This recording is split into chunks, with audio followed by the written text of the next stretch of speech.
Hey everyone, today we're going to take a look at my smart home stack, essentially how I have expanded it from when I was living in Beijing to a few other things that I have added to this stack here in Berlin.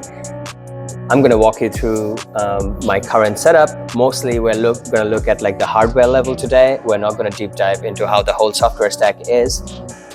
I have a past post on my blog post on my website where I have actually mentioned how I have gone about creating my smart home stack and the philosophies behind and the technologies that I have used, but that was kind of parked and limited to my Beijing apartment, and now I have added bunch of things, modified few things, improved few things after I have arrived in Berlin. So today we're going to look into that, and let's begin. I mentioned that I'm not going to talk a lot about the software today, but I think essential for us to know is that I'm not using Home Assistant to automate my home. I know that Home Assistant is open source, but I'd like to be a bit more in control. What I'm using for all of these things to orchestrate everything from automation to controls to onboarding devices, I use Node-RED. All my end nodes, I would say 99% of them are flashed with Tasmota, which is again an open source stuff. It's very easy to configure and flash ESP chips. A lot of the devices that I have here were bought from either Amazon or AliExpress, and then they were flashed with Tasmota. And for the control, local control, the app is coming from Node-RED, is designed in Node-RED UI. I also have a remote app so that I can actually remotely control some of the features of my home, for example, specifically watering system for my plants.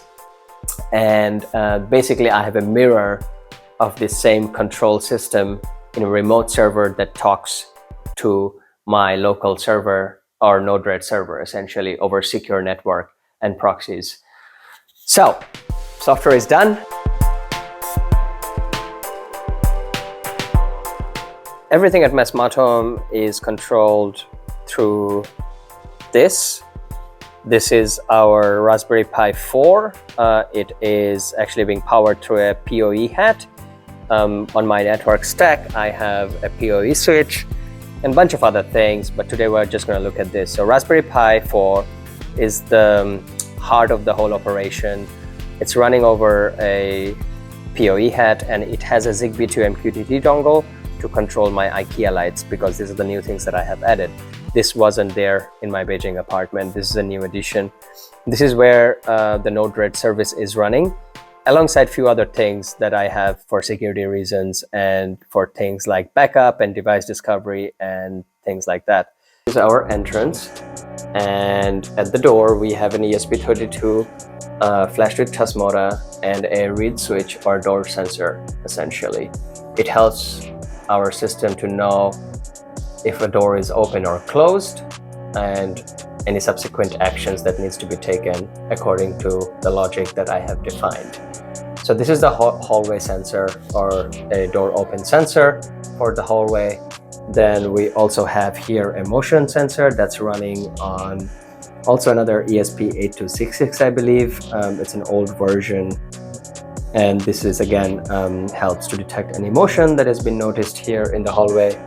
And then we also have a ESP32 cam that is actually looking at the feed and is waiting to receive commands later on. So the way these three work together according to the logic is, if I am not home and I enable a switch in my UI saying like, hey, look out for intruder detection, and if anytime by any chance if someone tries to enter the house and a motion is detected, then the camera takes a bunch of images and sends it to me via email through my Node-RED. And I have actually written a custom function node for that. And I'm using a service called Postmark for emails.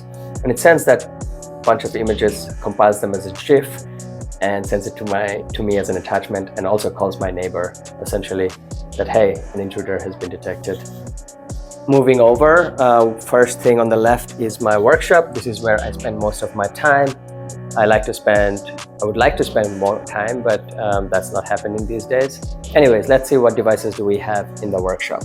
So the first thing that we have is my soldering station, and this is an old setup where this table lamp is connected to the stack.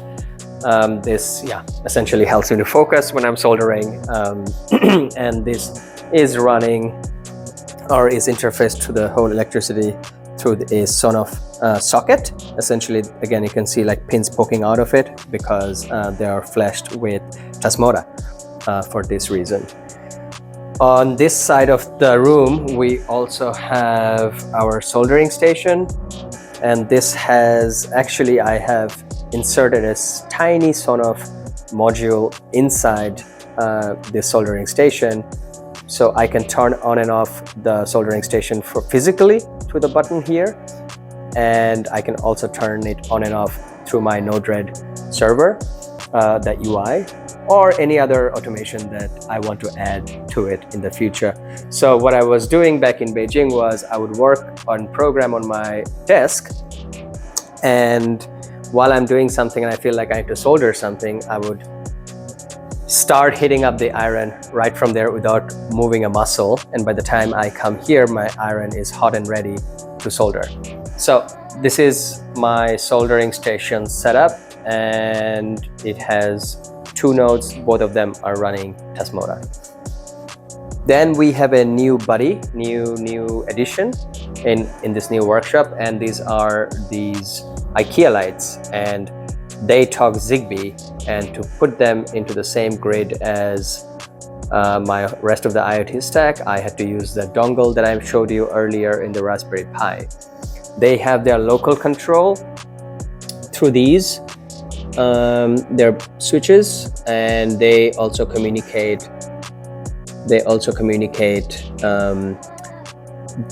the dongle, and basically are sending MQTT messages and not Zigbee messages that I can use. So these lights can be controlled via their local switch that they were paired with and designed to work from the beginning, but they can also be controlled through my setup in Node-RED. We have also another IKEA shelf light up here near the working desk, and that also does the same thing. It also has its local control around here, and can be controlled when I'm seated, but can also be automated through other things. We also have a headlamp that is shedding light on my desk, and its endpoint is also over there, and that's also running Tasmota. And we have last item in the workshop, and that is this lamp, the ceiling lamp, and it's actually using a Sonoff Slamper socket, also again opened and flashed with Tasmota to work with the rest of the IoT stack. This is a new addition, I would say. These are custom aluminum casing that has inside, and again, ESP32 and IP65 graded switch because I like the aesthetics.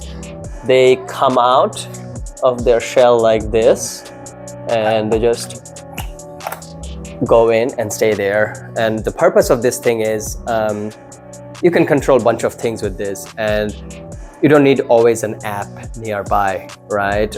It's usually nice to go to one place and control everything, and that's the purpose of this. And another thing it serves is if I'm not home and my friends don't have the app on the local network, they can still come and turn on and off the lights. And if they're staying, for example, if I'm not home and if I'm, let's just say, on a business trip and then they decided to come over and stay and have a little party, they can turn on and off these lights. They don't have to look for switches and buttons on the lights. And essentially it gives you another layer of control that can be done without the app, for example. But primarily the app will be used. Now we are in our living room. Every room has this control box. I like them to be a bit analog, like this. I don't like touchscreen, glossy, cold surface of a dashboard that runs on a tablet that's expensive also. So every room has this control so people can control these nodes that I have around. in the house. So now we are in the living room, and in the living room we have our stand lamp, again, that's connected via a Sonoff socket that has been flashed with Tasmota. We have another lamp that's also flashed with Tasmota for its socket. We have another ceiling lamp over here, or a Sonoff Slamfer, and then we have another socket for that Japanese lamp over there. So very basic, very fast. All of these are connected to my IoT stack and can be controlled via the app, any other automation that I apply, or these physical buttons here at one place. In my bedroom, again, we have the control panel. If my guests are actually sleeping in my bedroom, that they can turn on and off these lights. I have a lamp next to my bed that actually has a distance sensor, so I can move my hands from far and turn this light on and off rather than actually looking for a light switch at night.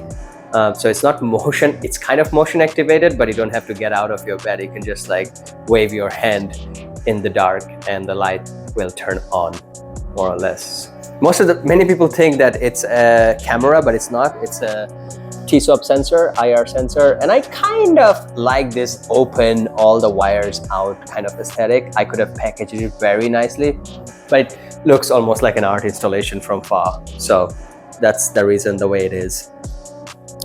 Going down, I have this lamp as well for a picture that I painted a long time ago. I like lamps. I think lights are very important for a room, how they're designed. And yeah, we have our air purifier. Again, this is an item nobody uses in Europe, but I like to keep it. And this is also hooked up to Tasmota, or basically this switch, this socket that is flashed with Tasmota and is connected to our grid. And so the same thing with this bedside lamp as well. Also, you can control it via the app or essentially through the switch over here. And again, it's connected to a power socket that is flashed with Tasmota.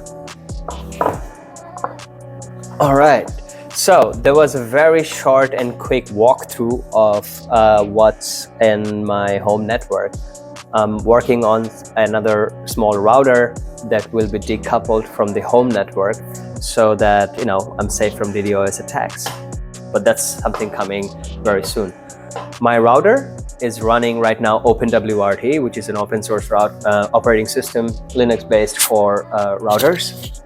All my routers are essentially running that software. And what else do we have left? Yeah, in the next section, we're going to deep dive into the software side of things, how all these devices are opened, flashed with an open source software called Tasmota, and how to configure each of these devices, and how then all these devices talk to Node-RED, where it's a node-based environment where I can drag and drop and create logical systems, and even can design UI to control all of these things and automate things, again, as I mentioned, for the door scenario. So there's a lot that has actually happened on the software side of things. I have made also a few things where every night the configuration from all these devices are pinged, downloaded, and backed up in a GitHub repository, so that later on, I don't know, for some reason, one of them goes off, I can actually reflash the same binary and I don't have to spend 15-20 minutes reconfiguring it. Thanks for being here and listening to this. I hope this has inspired something in you. IoT is not dead. There is Matter next. And I'm actually playing with Matter Standard right now. It's still in the very early stage in its infancy, so we'll see where that goes. But yeah, a lot more things to come. See you in the next one.